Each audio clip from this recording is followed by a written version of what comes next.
Other stocks edged higher on Monday, but the impetus was somehow limited as China's exports declined in November for the fourth consecutive month. Exports out of China dropped 1.1% year-on-year versus an increase by 1.0% expected. Meanwhile, imports rose 0.3%, exceeding projections for a 1.8% decline. Despite the decline in exports being a bearish signal by itself, weak data increased the odds of striking a deal with the US as the country's economy continues to suffer from the ongoing dispute. In other economic news, Japan's economy grew at an annualized rate of 1.8% in the third quarter, which was substantially higher than the initial estimate of a 0.2% expansion.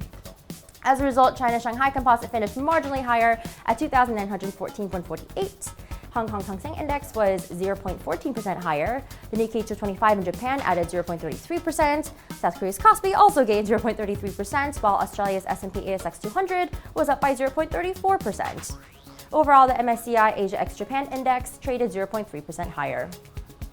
As the market sentiment continued to deteriorate during the day, European stocks closed lower on Monday. The regional markets were dragged down by an aggressive plunge in shares of Tullow Oil after its chief executive stepped down and the company scrapped its dividend.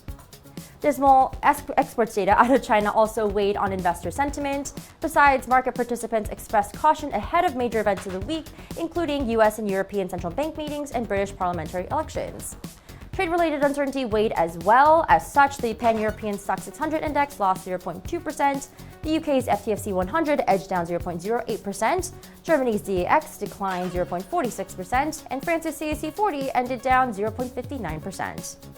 In the US, investors also expressed risk-off sentiment as investors took a pause after a rally witnessed on Friday amid strong US jobs data. The Dow Jones Industrial Average closed 0.4% lower, the S&P 500 lost 0.3%, and the Nasdaq Composite slid 0.4%.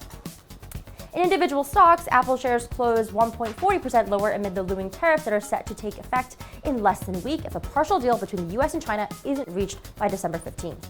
The decline in the tech giant shares confirms that the company is heavily exposed to potential tariffs on smartphones and other electronic devices.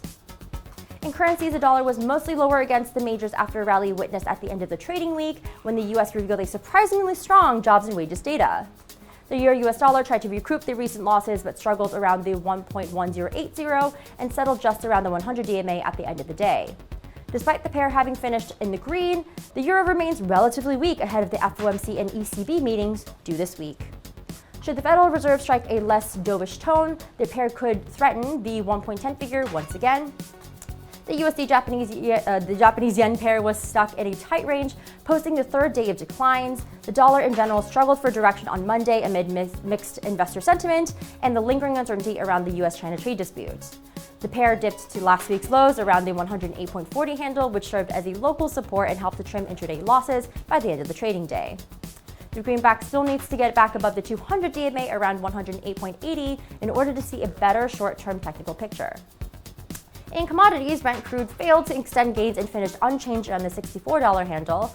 Earlier in the day, the futures continued to flirt with a 200 DMA, but the prevailing risk-off sentiment prevented the prices from posting another bullish session.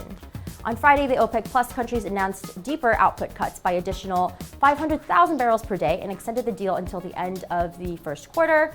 Still, this was not enough to fuel a sustainable rally, with Brent correcting lower after a brief spike to local tops just below the $65 figure in a knee-jerk reaction. Now, the futures indeed need to cling to the $64 level in order to target the recent highs again.